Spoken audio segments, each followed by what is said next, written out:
You're listening to the Play Therapy Parenting Podcast with Dr. Brenna Hicks. Hi, I'm Dr. Brenna Hicks, the Kid Counselor. This is the Play Therapy Parenting Podcast, where I give you insight, awareness, and enlightenment about your parenting and your relationship with your kids. In today's episode, we are talking through new baby jealousy. And this is something that I feel that every family that grows deals with. And I don't want you to tune me out, though, because if you say, my kids are teens, we're never going to have another baby, this doesn't apply to me. This also is important for blended families, for any time that a family adopts or fosters children, also any family members who come to stay with you or live with you suddenly. So if cousins or grandparents or aunts and uncles or anyone else joins the family unexpectedly, anytime there is a change to the family unit, the nuclear family, you end up with these feelings. And often it's toward new babies, but it's really toward any new member that joins a family. So want to talk through that today. It's really important that we understand it and know how to deal with it. So in today's episode, there are going to be three main pieces of this. So the first is the dethroning. And that's a fancy word for when the child feels like they've been kicked out of their rightful place.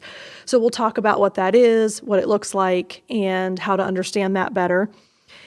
Understanding the age gap as well. So depending on the age of the child, when a new family member is introduced, it affects them differently. So it's important to understand that. And then finally, what to do about it and practical ways to handle it, because obviously we can understand it all day, but if we don't know what to do about it to make things better, then we're no better than when we started. So we'll definitely look at ways to handle that effectively. The path to calm, confident, and in control parenting starts now.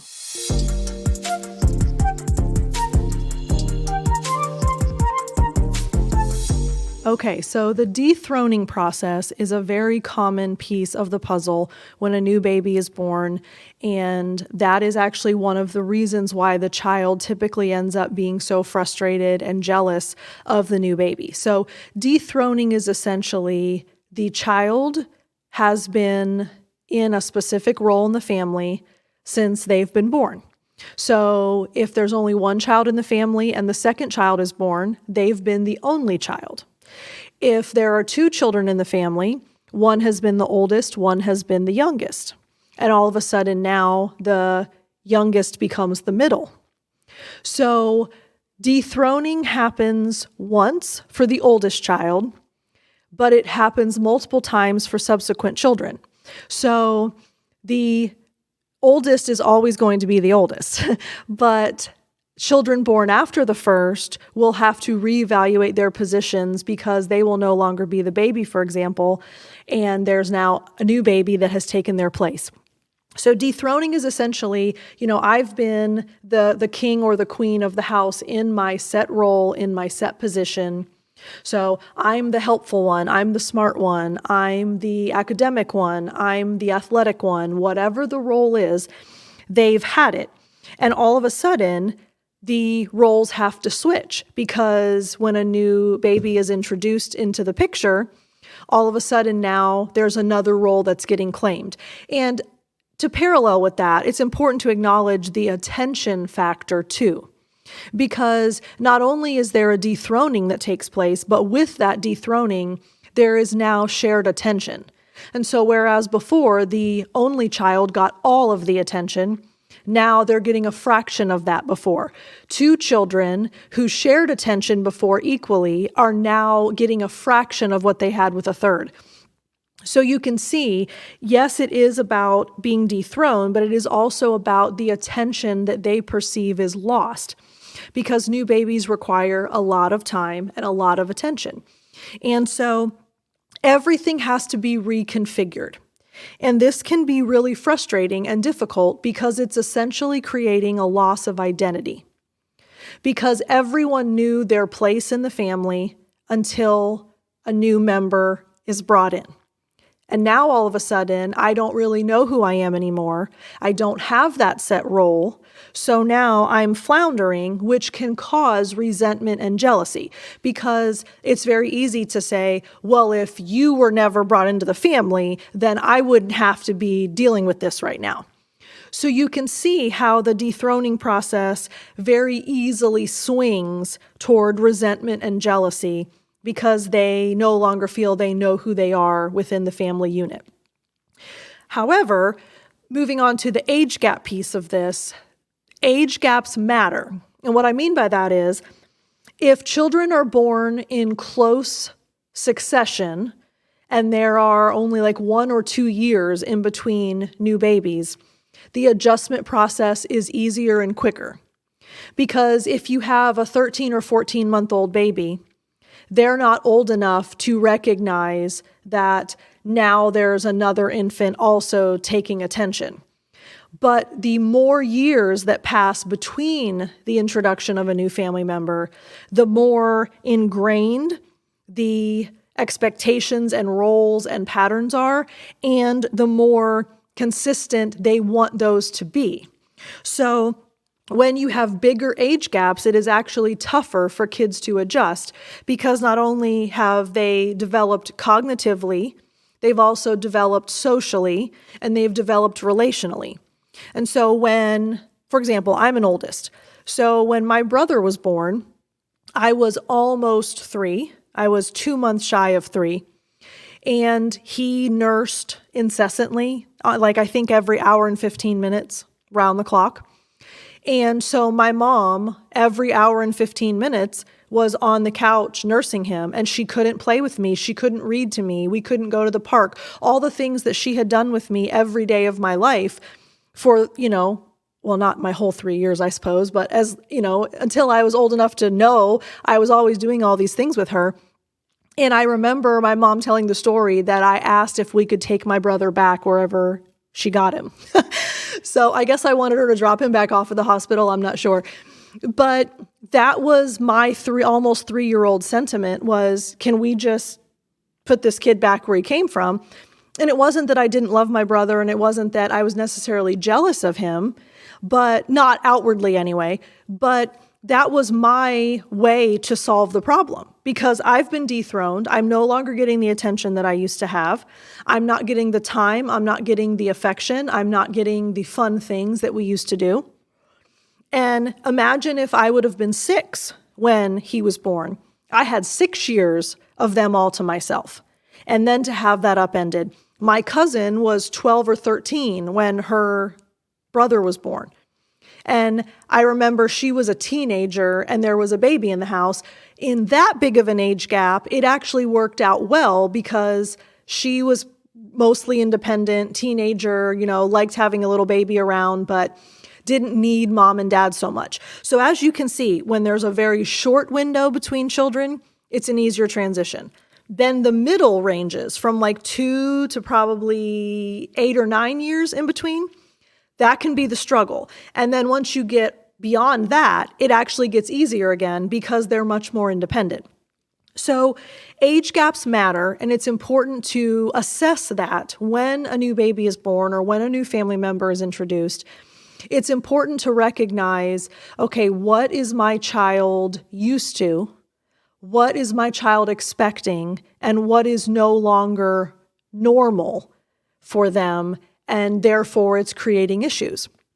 And the age difference does make a pretty important impact on how children perceive the introduction of a new sibling. And I think it's important to note, this is kind of a freebie bonus. I do that for y'all sometimes. It's just things that pop into my head as I'm doing these episodes. So I think it's important to recognize too, the larger the family, the less it impacts children. So if you already have 4 kids, adding a 5th really doesn't change a whole lot. But when you have 1 or 2 children and you add the 2nd or the 3rd, that's when it's felt the deepest. Once you're used to a whole bunch of kids and you're used to splitting time and you're used to sharing affection and attention, another one doesn't really change life all that much. So the larger the family, the less it impacts, but the smaller the family and the age range does matter. So that was a freebie bonus added in. All right. So, one more thing I forgot. It's also important to understand birth order, and I don't have the time to get into birth order a whole lot in this episode, but please go back and listen to earlier episodes if you're not familiar with how much I love birth order and how much it impacts personalities and families. But just for the sake of new baby jealousy, I want you to understand when there are more than 5 years in between siblings, birth order resets. So if your child is 5 or 6 and they're the only one and then a new baby is born, they can kind of have their each individual birth orders independent of each other, and they don't follow the same traditional birth order roles. So my husband, for example, is 7 years younger than his brother. And so, yes, he is technically a baby of the family, but he is essentially an only child because his brother was 7 years older. So he has very unique personality traits that are a combination of the baby and an only because there's such a large age gap. I mean, think about it. He was 11 when his brother went off to college. And when he was very, very young, his brother never did anything with him because, he was in, he would have been in, I guess, 3rd grade when my husband was born. And so a 3rd grader doesn't really want to play with a baby. And so they just really didn't have that sibling relationship that boys born closer in age would have. So birth order also influences this, but if you're not familiar with that, please make sure you go back and listen to previous episodes. And by the way, you can find that on playtherapyparentingpodcast.com/archives. Or I think it's just listed on there. I don't think you have to go to the /. Okay, so then what to do? So now that we understand the dethroning, the loss of identity, the process of building the resentment and the jealousy, and now that we understand how age gaps influence, what does it mean for how we practically handle it? So I have 4 things that I think are very helpful, and they're kind of your to-do list or your checklist, if you will. So the first is make sure that you acknowledge it, and that is internally and externally. Because if you are just frustrated by it, if you just want it to stop, if you think your child is just being a brat or unreasonable, or if your child starts getting aggressive toward the new baby or starts acting out behaviorally, if all that does is make you angry and upset and frustrated, and you no longer trust the child around your baby, that's not going to do anybody any good. So it's really important to just acknowledge that this is normal. The dethroning and the jealousy and the resentment, it doesn't happen to every child, but it happens to most children. And so this is a very normal part of acclimation of a growing family. So there's nothing wrong with your child. There's nothing that you should be ashamed of or afraid of or anything like that. This is just a normal part of the development of a growing family. Secondly, it's important to understand it, and that's what this episode is doing for you. It's helping you understand what's actually going on in your child's head, how this is actually forming, and what's creating these feelings. So that will help you then, of course, to reflect it. So now we're back to one of the 4 pillars of play therapy, right? So we're going to reflect feelings. Because here's what will often happen. Older brother is rough with the baby, or says, I hate that stupid baby anyway. Or, why did you even bring that baby home? I wish it never would have come into this house. Or they ignore it, or they refuse to help you with the baby. There's all of these behaviors and comments and attitudes that come with this adjustment. And what we often do as parents is we try to talk them out of that and or correct them for it. So that is not a nice thing to say. You cannot be rough. You cannot say those things. You cannot do that. And we always want to be corrective, and we always want to stop the behavior. But let's go back to what's the point of reflecting feelings. I want you to feel understood, heard, and validated. And when we try to convince them otherwise, we're essentially saying your feelings don't matter. And their feelings do matter. They are upset that they don't know who they are anymore. They are upset that they don't know their role in the family anymore. They are upset that there's confusion now. And so they have every right to feel those things. Now, does behavior sometimes need correction? Of course. But we always want to reflect their feeling so they feel heard and understood.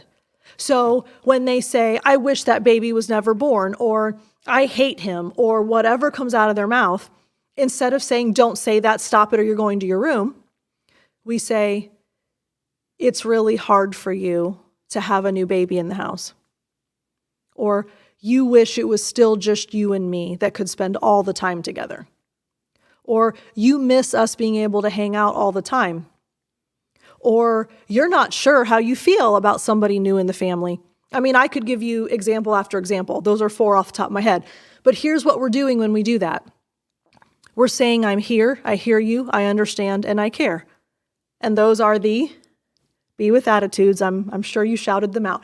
Okay, so we have be with attitudes that come into play here now too. So I'm reflecting your feeling and I'm communicating the be with attitudes because your feelings are always valid.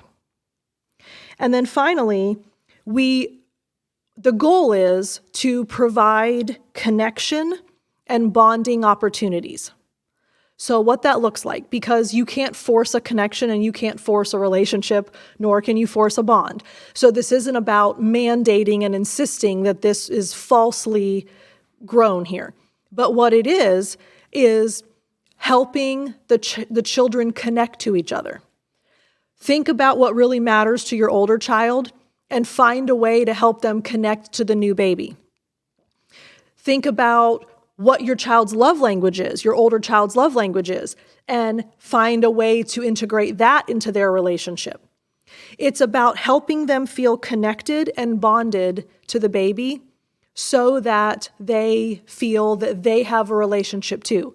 Because you have to keep in mind, when you bring home a baby or any new family member really, it's a stranger in the house. And while parents bringing home a newborn, they instantaneously feel love for this new thing that they created. A sibling is like, who the heck is this? I don't know this person from anybody, and I have no connection with them, no relationship with them, no history with them, no understanding of them. All they do is cry and sleep and poop. So I don't understand what I'm supposed to do with this thing. And so a lot of it is open dialogue. Yeah, right now the baby doesn't do a whole lot, but when it gets older, in a few months, it'll start smiling, and then it'll start laughing, and then it'll start being able to walk, and then it'll start being able to talk. You help the child understand what the process looks like as it grows. Because when it comes home and all it does is sleep and cry and eat, there's no connection point for a child.